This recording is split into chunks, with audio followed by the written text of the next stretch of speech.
Welcome back to another episode of the His and Her Money Show with America's #1 money couple. I'm Talent. And I'm Ty, and we're from hisandhermoney.com, where we're managing money, marriage, and everything in between. We're so glad that you guys are here for another great edition of the show because we have another great debt-free story to share with you guys. We're going to be talking with a great couple by the name of Mike and Tawra, and they even have a YouTube channel here on YouTube called Living on a Dime. And they're going to be sharing their incredible story of becoming debt-free on just a $22,000 income. Yeah, I love this couple because they give practical steps, on how you can get out of debt without making a lot of money. So you definitely want to check it out. All right, here we go. Hey, Tawra. Hey, Mike. Welcome to the His and Her Money Show. Hey, guys. Welcome. Thank you. We're glad to be here. Awesome. Finally. Yes. Took us so long to get together. Exactly. We're super duper excited We to are. finally have you guys on the show. We've been going back and forth and admiring your work and admiring your journey to debt freedom. And we know our audience is really going to love hearing the ups and downs and the struggle and the victories that came along with you guys becoming debt free. But before we get into the details of your journey, can you just take a moment and introduce yourself to our audience and let them know what you're all about? Well, we run livingonadime.com, and we have had I started writing my first book, Dining on a Dime Cookbook, 20 years ago, almost. 19 years ago. And we've had the website for 17 years. And now it's kind of morphed into YouTube and Facebook, and so we're doing a bunch of live shows and that kind of thing. So yeah, we're known. It's kind of crazy, but we're famous because my mom did a video on how to fold a fitted sheet that went viral. I watched that video, believe it or not. Yeah. And that's what we're That was known a few years ago, right? Or something like that. Yeah, I remember watching it. We wrote it 7 or 8 years, or we filmed it 7 or 8 years ago, and it went viral 2 years ago. Yep, that's probably when I saw it. And, Yeah. and when we shot it, it was kind of a throwaway almost. We thought, who's going to want to see this? So- Yeah, we're kind of like, okay, we'll do it to please mom. And sure enough, now we're almost to 15 million. Wow. Is that not crazy? Wow. We're going to make sure that we include the Yeah, link to we'll that put a video, link in seriously, the- in the because show I notes. remember watching a few years ago because I'm like a neat freak in a sense, and it's like, well, In I a don't- sense. I don't want to say that, but no. To the maximum. No, I wouldn't even say that. I just like things orderly, and like I dread opening up the linen closet and things, it looks all frumpy. So I'm like, I have to figure out how to fold a fitted sheet. And I went on YouTube, and it was your mother's video, and I had no idea that it was in relation to you guys until probably recently. I'm like, wait a minute, this is the same woman that I saw a few years ago in this video. So we'll make sure that we will include it in the description box below. Well, thanks. And if you're watching this on YouTube, make sure that you click the link in the description box below to click show notes so you can get all the information there. Yeah. Cool. That's our crazy claim to fame. Awesome. Love it. I love it. Well, I became very intrigued by you guys' story because I read a story, and you guys also put it out on YouTube, on how you all paid off $20,000 in 5 years on just a $22,000 income. That is remarkable. Wow, that's I amazing. mean, it's I guess it's so remarkable because we hear a lot how people always say, well, I don't make enough money Yeah. and I can't do this. There's And no way I can get out of debt. I don't make enough. Yeah, so I knew that we had to have you guys on the show to talk about it and share with us, just how you guys did it. So let's talk about the debt. Can you tell our audience a little bit about the debt, what it was, what did it consist of, how much in total? Well, Okay. So the total was $20,000. Okay. And that included, when we first got married, Mike had $3,000 on credit card debt from stupid From stupid living. living. I can relate. And- Yeah. Yeah, and when we got married, I was like, no, we're getting rid of this. Yeah. We're not having debt. And so what kind of happened, though, was we had that $3,000, and we were working on paying it off. Well, then we crashed 2 cars. And then a couple of years later, our daughter was born and put in NIC. She had to be flight for life. We lived in no man's land in Idaho.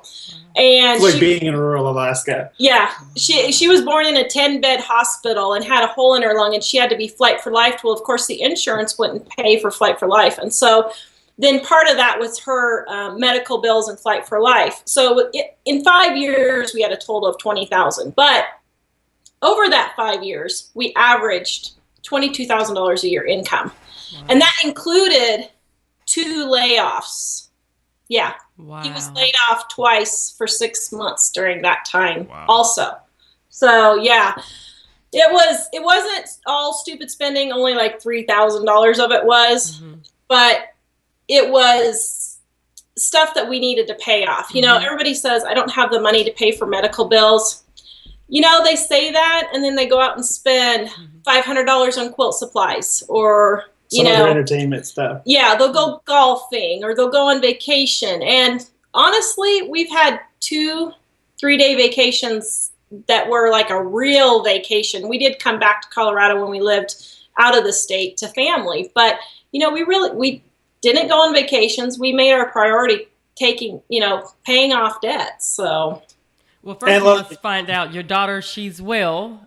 Yes. Okay, great. That's great news. She did really well. Great news. Great news. That's very good. Yes. And protecting her, because actually it's kind of funny. I'll tell you real quick, because when she was born in the middle of a storm. And it was the most. 8 babies were born once at this 10-bedroom or at this 10-bed hospital. And I got the delivery room, but it was crazy because when Flight for Life came, Mike went and watched, and it was a blizzard, and you could not see 2 feet in front of you. And he was just like, oh, Lord, you've got to watch her, because how is this plane? Well, I was thinking she's in your hands now, and I thought she was always in your hands. Yeah, that's right. Yeah. That's right. Amen. Amen. It was a hospital that had never had more than 2 babies born in one night. Wow. Had 8. Yeah. Talk about a miracle, truly. Yeah. They were in the operating room and the closet and the hallway. Wow. So anyway, yeah, but it was an adventure. That'll definitely be a story to tell for sure. Wow, that is an amazing story. So you guys had, typical stuff. You had a little bit of credit card debt, had some medical bills. In some people's eyes, that's no big deal. That's typical. That's average. So for you guys, what was it that made you say, you know what? We got to do something about this. We can't let this debt sit around. What made you go on this and have this crazy notion to become debt free in the first place? Well, I grew up with a mom who was debt free. So Mom, who's on the show, the Fit to Cheat lady, she raised 2 teenagers on $500 a month. We became sick with chronic fatigue syndrome in 1988, and Mom had to go on disability. She was a single mom. And we would not have been able to survive that if Mom had not paid off her house before that. She had worked 5 years herself, paying off $35,000, which was her house and my dad's debt. And I saw her do that, and I thought, if she can do that, then we can do that. And I've always had this sense of, I don't like debt because of that. You just never know when something's going to happen. Someone's going to be disabled or sick. You're not going to be able to pay your bills. And I just don't like having those bills hanging over. And finally, I don't know, it didn't take too long to convert. It was a couple months. Well, yeah, I agreed. I agreed right away with her that we needed to pay it off. Yeah. But I didn't want to give up the things I didn't want to give up. But I did realize, okay, we were going to have to do this. So it wasn't too hard of a sell. And one thing, we've been married 22 years now, right? Correct. Almost. Mm-hmm. Yeah. And, we never fight about money. We've maybe had 1 or 2 fights in 22 years about money. Ever. Because we don't have anything to fight about. He's not out spending, I'm not out spending when the other doesn't know, and things like that, and we don't have that stress. And people don't understand the stress that debt causes, and we just really weren't willing to do that, Well, and we did have a sense of that. The debt was binding at times where the money wasn't in very good shape, but we were thinking we still have to send so many $100s a month to these. And that sounds like a small amount to a lot of people, especially like here in Colorado where we are, where people might have $100,000 in debt or more on credit cards. But that was huge to us because our income wasn't very high. And to think, wow, we're really, really tight here, but we still have to put a couple $100s a month towards this. So that was pretty motivating. We just didn't want the stress. Yeah, I love that. Yeah, because debt definitely brings about stress. So let's talk about the mindset that you guys had to put yourself in. Once you all said, you know what, neither one of us, we want this debt. So we want to demolish it and get rid of it. So talk about the mindset, because as you mentioned, I'm sure there were times where you probably were tempted or you wanted to do other things, but like you said, you knew that you had to send a couple of $100s to your debt. For us, what helped us right away was when we calculated that he would have to work 3 hours to pay for one delivery pizza. That was not worth it. That's when we started calculating. And that's one of the tips that we tell people is calculate how many hours you're going to have to actually work to pay for this item.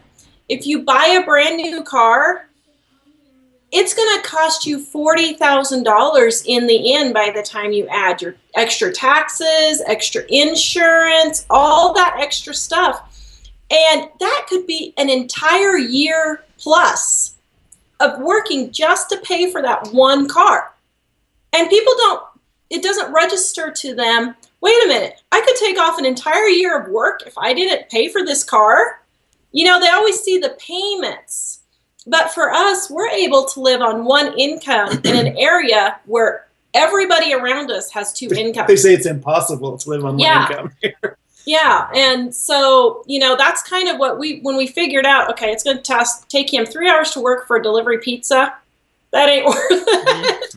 Well, and I had a story.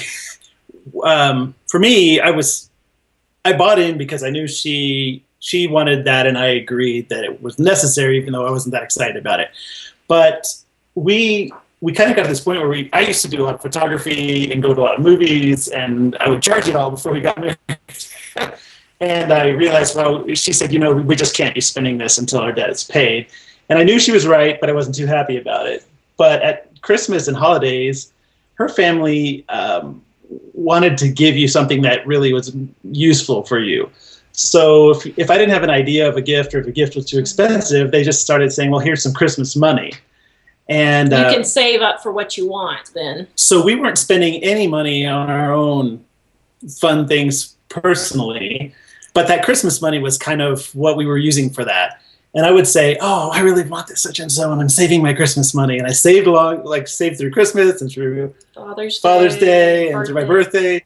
And then I bought it. And I was like, this is awesome. This is going to be so awesome. And about 2 days later, I was thinking, I'm not really liking this thing anymore. And I saved all that time to buy it. And it's just been 2 days, and I'm really not that excited about it. So I went through the whole process again. And I thought, now I'm not very excited about this thing either. And so the next time I saved up, I thought, do I really, really want that? I have the money for it, but I don't know, is it really going to bring me that much joy? And so I just kind of put it off. I thought, well, I'll order it tomorrow, or well, maybe tomorrow. And for me, that was a big mindset changer, is to realize, I really don't want this as much as I thought I did. Mm-hmm. And I think that's one thing I think so many people don't think about that. They just say, wow, I want it. Here's my credit card. And then a couple days later, they don't realize that they don't care about it so much, because it's kind of like, squirrel, there's the new thing. Let's go get that one. Yeah, you bring up a great point. Good point. Because it really comes down to a mindset thing. If you don't get the mindset adjustments made, there's no way that any type of action or strategy can be employed with fidelity. So it all starts with, and you went through your process, and everybody has a process that they go through. But the point is, once you go through the process to make the adjustment in the behavior, and that's what you guys did, you guys made some adjustments in your life that allowed you to become debt free. So let's talk about that for a minute for our audience. They love to hear some ideas, because a lot of people, they are at the place where you all once were, trying to figure this thing out. What can I do to be able to attack my debt? So talk about some of the practical adjustments that you all made to your lifestyle in order to be able to make this happen. Well, wow, that could be an hours long show. The main thing is you have to realize you have to do it for you.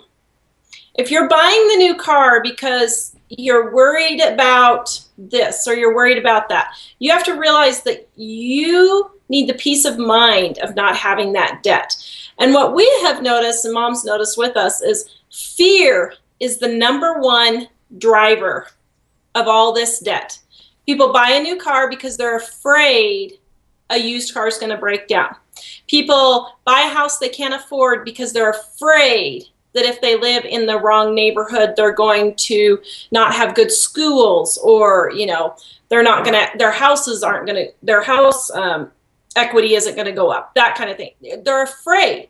And it really boils down to fear. They have to buy this kind of clothes because they're afraid their friends won't like them. They have to go out to eat with their friends because if they tell their friends, no, we can't afford that, their friends aren't going to like them anymore, And so fear, I think, don't you think, is probably the biggest driver that we've noticed. And you have to stop being afraid of everything. We're noticing people are just afraid of everything now. Well, and it's really subtle. People don't realize it's just a sense that I'm missing out on something. Very good point. Mm-hmm. If I buy it, I'll have it. They're afraid that if they don't have the money to put their kids in school activities, it's okay to say, no, we're not going to do soccer, basketball, football, whatever. I can say now I have 3 teenagers and they've all survived great. Yes. And you don't have to be in all of those things all the time, especially if you can't afford it. I had one neighbor say that her son it was $3,500 for football. For 1 year. I was like, are you kidding me? That isn't even an option. It's just, but they're afraid that if they don't do those kinds of things, that then their kids aren't going to get into a good college and all this. And I understand you have to do, some, but you don't have to go to the extreme that, a lot of people do. So I think the number one thing is to get over the fear and stop being afraid of everything. Well, for me, I was kind of a little bit resentful about having to pay all this money for things that a lot of it was for food. And I had eaten that food 5 years ago. I was still paying. And I know a lot of people feel like the banks are evil because the banks are charging me and the banks are stealing from me. And I remember thinking, yeah, I feel like somebody's stealing from me. And I realized it was me. Right. Back then, I stole from me now. And I realized, if I charge today, I'm stealing from future me. Is future me going to be happy?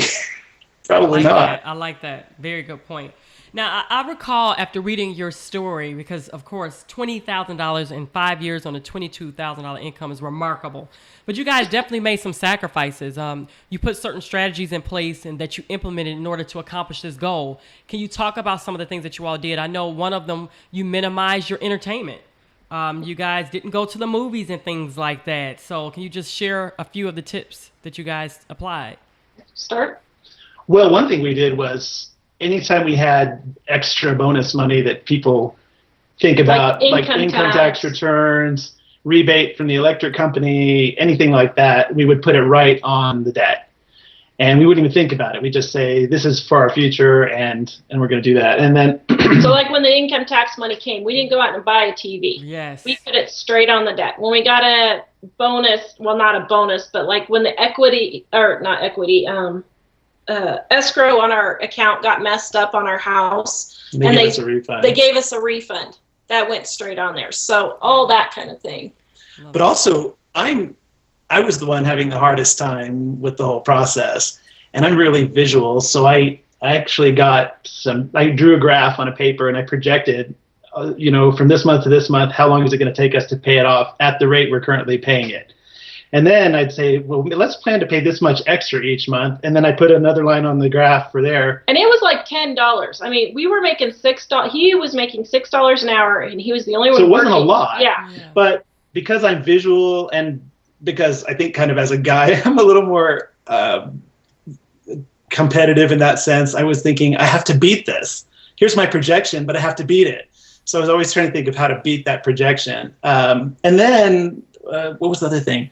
And once you see that, once we paid off the first one, and we thought, wow, that payment was only $20 a month on that one. We put that $20 on the next one, and I started thinking, wow, now look how fast this one's going down because we paid a little extra on that. And that kind of snowball really was encouraging at that point. Yeah, and it wasn't a lot. It was like $5 or $10 extra a month is all we started with. But once you get going, that it kind of, was it Dave Ramsey that says that it keeps snowballing and snowballing, But we'd already had that experience by the time we heard him say that. Yeah, we'd already done that. And so that's, I think the biggest thing is to just start.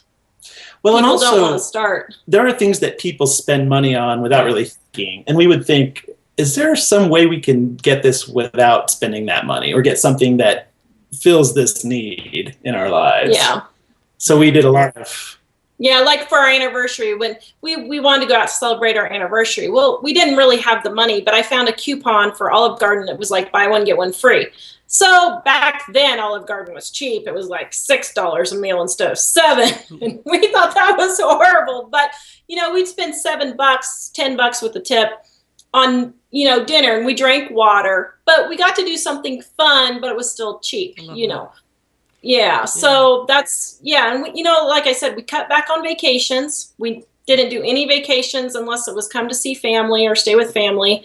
And food. I remember food was a big deal for you guys. Like you said, no dining out, and you really minimize your grocery costs. I thought that was great. Yeah. And I made a lot from scratch, but I didn't do things like make bread from scratch. Everybody automatically assumes you have to make bread from scratch. It saves, but not by the time you spend that amount of energy, it doesn't really save that. Thank you. You just saved my life. Yeah. Because I'm like, I don't want to sit up here and make bread. This is how cheap bread is to buy. Yes. Really worth.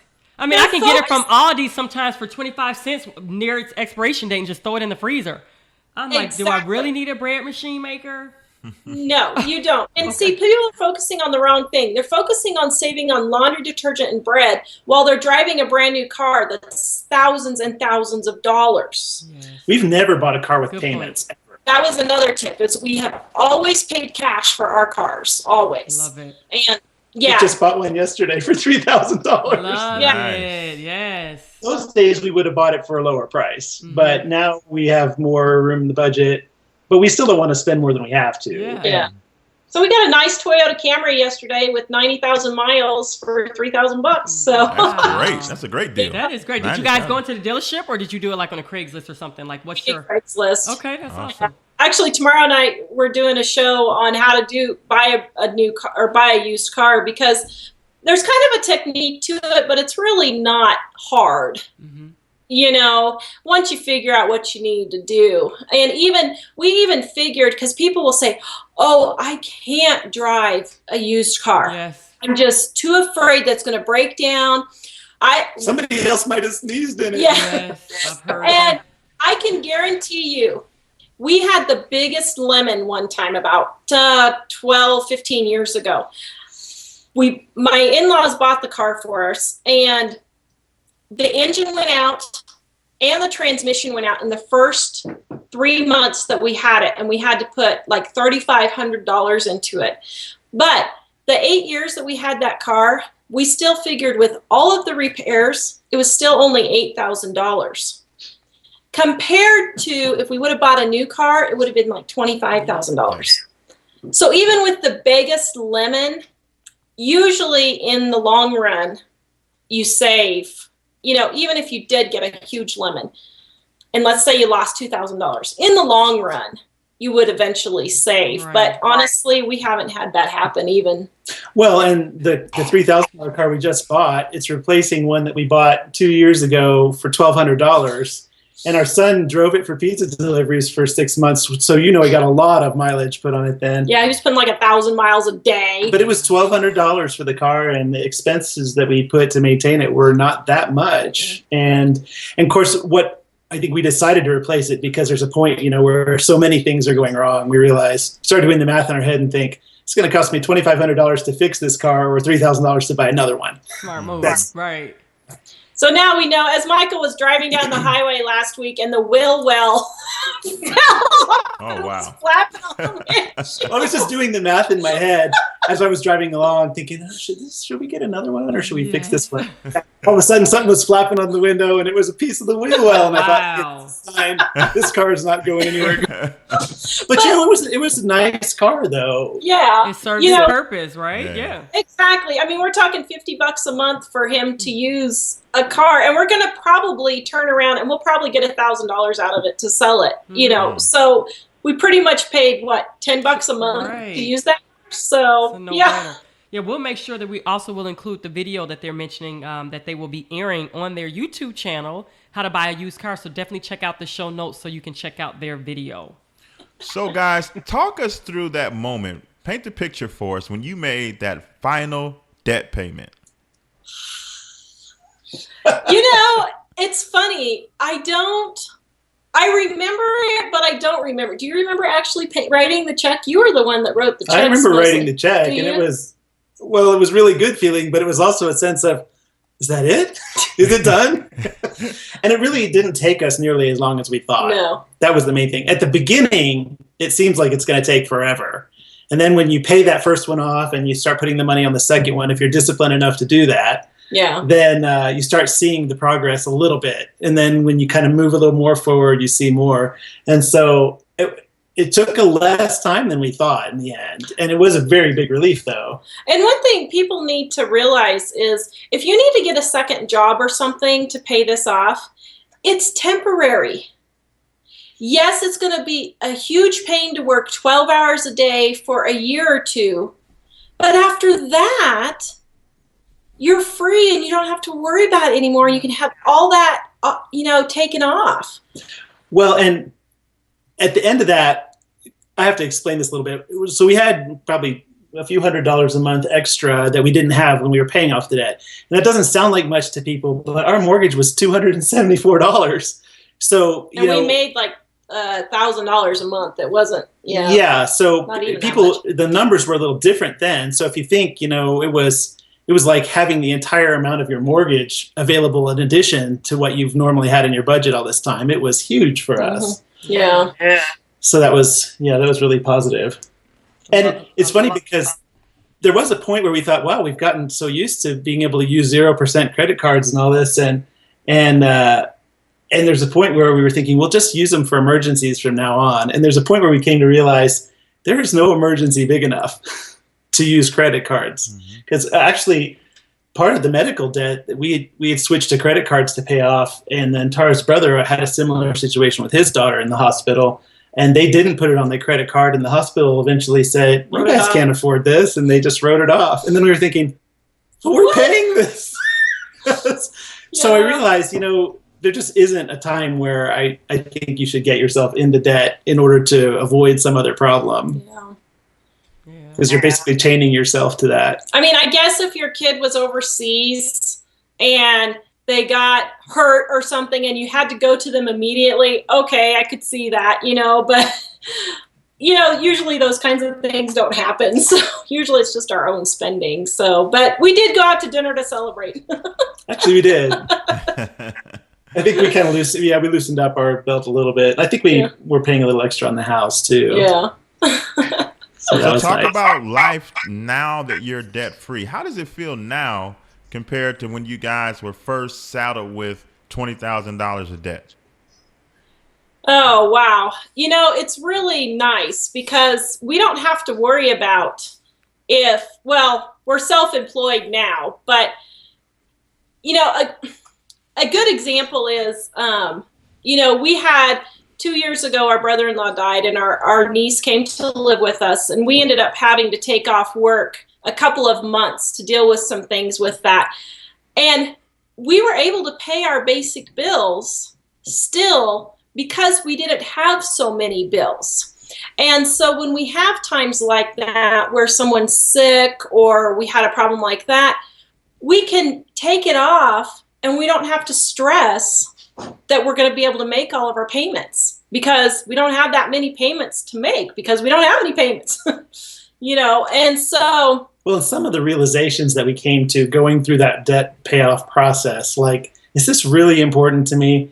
those things stuck with us now. So we have more money in the budget available, and we're not spending everything we have because well, at least for me, I realized, I think Tara was already pretty grounded in this, but I realized I really just don't need all that stuff. And there are times, even for holidays and birthdays and things, people say, what do you want? And I'm thinking, I honestly don't really want anything. I know that sounds weird, but why spend the money if we don't want it? Yeah.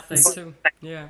The cool thing about that is having that extra money in our budget has made it easier, where if something goes wrong with the car, we can say, okay, we're going to take the car in. Yeah. Or we can pay cash for that, and we don't have to worry about it. Yeah, because it used to be this big agonizing thing like, how are we going to pay this? What are we going to do with that? And now it's pretty much, because we don't just spend recklessly, that habit is stuck with us. We can say, hey, we have a little extra money. And we don't have to panic when we have an emergency money problem come up. You know, you don't have to get this death grip on yourself. Like, how am I going to pay this $500 car repair bill? You know, because, well, we've saved the money. And so it's really, this, people do not, I don't know how to stress it, because you just cannot, you can't put it in words how freeing it is to not have that hanging over your head.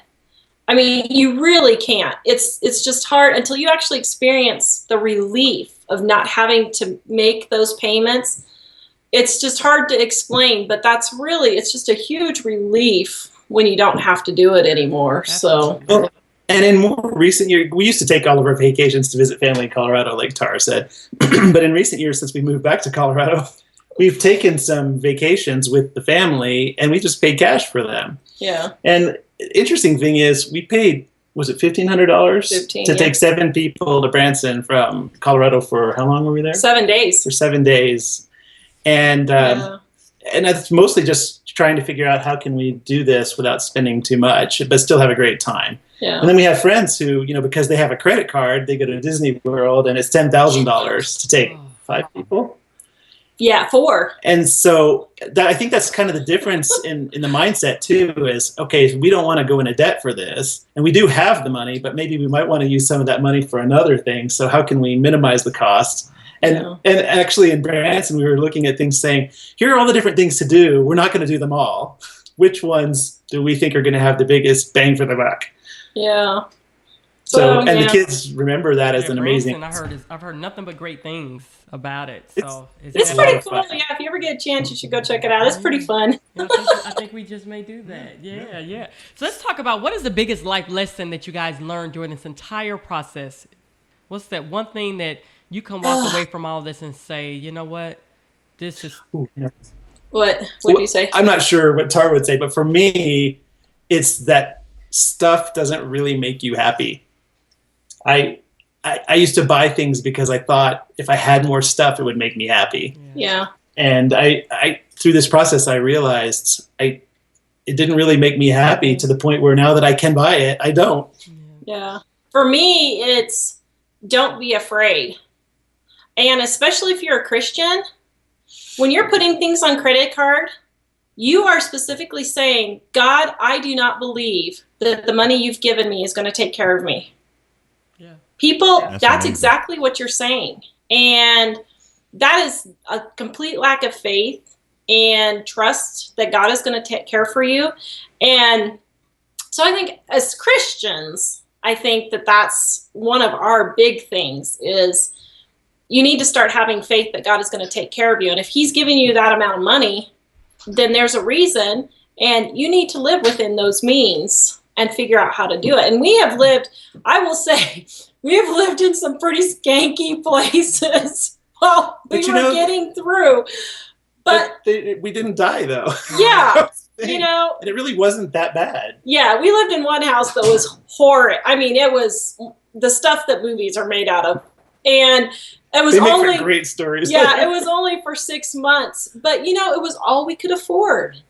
And we waited until we could afford something else. And it came along. And, yeah, it was not the most pleasant 6 months. But, you know, we made it. The kids made it. And, yeah, so. Oh, one thing I forgot to mention. As we started seeing that little snowball and we were getting excited about it, I started thinking of how can we pay off more faster. And I had a lot of stuff that I had collected that I guess in some abstract way I thought this is valuable.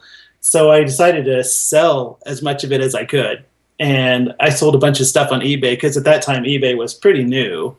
And I sold tons of stuff on there, and we put all the money right on the debt. Yeah, sell anything you can, yeah. But the thing is, not only was it beneficial in saying, hey, we're paying this debt off, but I realized it's liberating to not have to worry about that stuff and storing that stuff and what's going to happen to that stuff.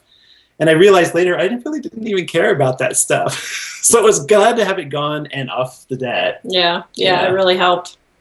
Love it. Now, if there's somebody tuned into the show right now and they heard your story, they loved it, they're just not sure if they can do it. They're not sure if they have what it takes to become debt-free like you guys were able to do. What words of encouragement can you offer to that person right now? Just get started. Literally, get started. I don't care if it's $1 extra a month to put on that credit card or car payment, whatever you're trying to get paid off. Just put that $1 on there. If it's $5, put that $5 on there. If it's $10, put that $10 on there. Cut out, instead of eating out 3 to 5 times a week, just cut out 1 time and put that money on your credit card. Then in a couple of months, cut out 2 times and put that money on there. And just really start small. Don't overwhelm yourself with completely changing your entire lifestyle at once. That's just overload and it's not going to work. But do things like, don't get your if you get a manicure every 2 weeks, cut it back to, cut it back to once a month, and then cut it back to going to the beauty school to have it done. And then maybe cut it back, having it done at home or something, So just start really small, but get started, because once you get started, it's just going to go and go and go. It's like he said, when he made his chart originally, we had it projected. It was like 10 or 12 years. I just thought that's not going to do it. We were looking at that thinking, we don't want to be done with this. Okay, what can we do? And then we started specifically finding things that we could really work hard to do. And you'll find more things, that garage sale you didn't think you could have, or the second job, or even just the temporary job, that kind of thing. So, or things like buying clothes at thrift stores. Mm-hmm. This thing I was thinking is there are things they're small tweaks that make a big difference. So like the buying clothes at the thrift stores, they're super, super cheap for nice clothes if you shop well. And all that, people say, well, I don't really want to do that. But all the extra money that you save when you realize, wow, is it really worth that much extra for me to walk into a regular store and buy it brand new and this other thing? And to put it in perspective, I spend about $25 a year on everybody new clothes. Whoa. Per person. So because I find them at garage sales and thrift stores, and it's nice stuff. We're talking, nice stuff. There was, polo shirts? Yeah, polo and is it Izod or something? I don't know. It was some fancy shirt that I was showing on one of my deal videos. And I'm like, I've never heard of this. And this lady's like, that's an expensive shirt. So, it's not cheap stuff. But because I kind of figure if it's made it to the thrift store and it's looking good, it's going to keep looking good. And so why should I spend $50 on that shirt when I can spend $2 on it? Mm-hmm. And things like Aldi's. We don't have Aldi's in Colorado, and I'm so sad. But, just go to Aldi's. We had it in Kansas, and we loved it, and we saved a ton of money. So find those good deal stores that you can get, for groceries and that kind of thing, and go there instead. Well, and like Tawra was saying about not getting discouraged and doing a little at a time, but also finding out how can I get this in a different way that's going to cost a lot less, but essentially it's going to be the same in its usefulness to me. Yeah. So that was why the clothes example. But there were lots of things that we had that were it's all the little same things. Way. Yeah, they all add up. Great advice. Great advice. So tell our audience a little bit more about your site, livingonadime.com. Well, so we have everything on there. our main book is Dining on a Dime cookbook, and that's how it got started. So we have a lot of recipes on how to save money, like how to make homemade taco seasoning, how to make homemade cornbread, how to make homemade sausage and gravy, that kind of thing. And then we kind of morphed into a little bit more how to save money on the kids' school lunches and how to buy cars and that kind of thing. So we have a little bit of everything.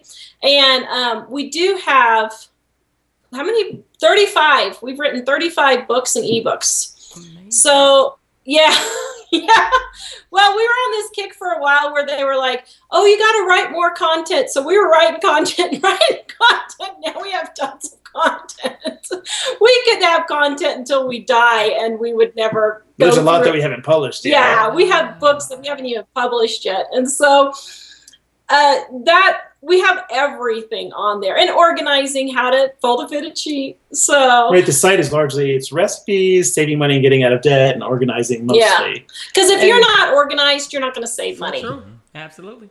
You're not. If you're looking for shoes and you can't find them, you're going to go out and buy another pair of shoes. And yeah, so yeah. Wow, you guys' story has been amazing and incredible. And we know our audience has truly been inspired by everything that you all have been through and the lessons that you've learned along the way. So thank you guys so much for taking time out of your busy schedule to share your story with our audience today. Thank you so much.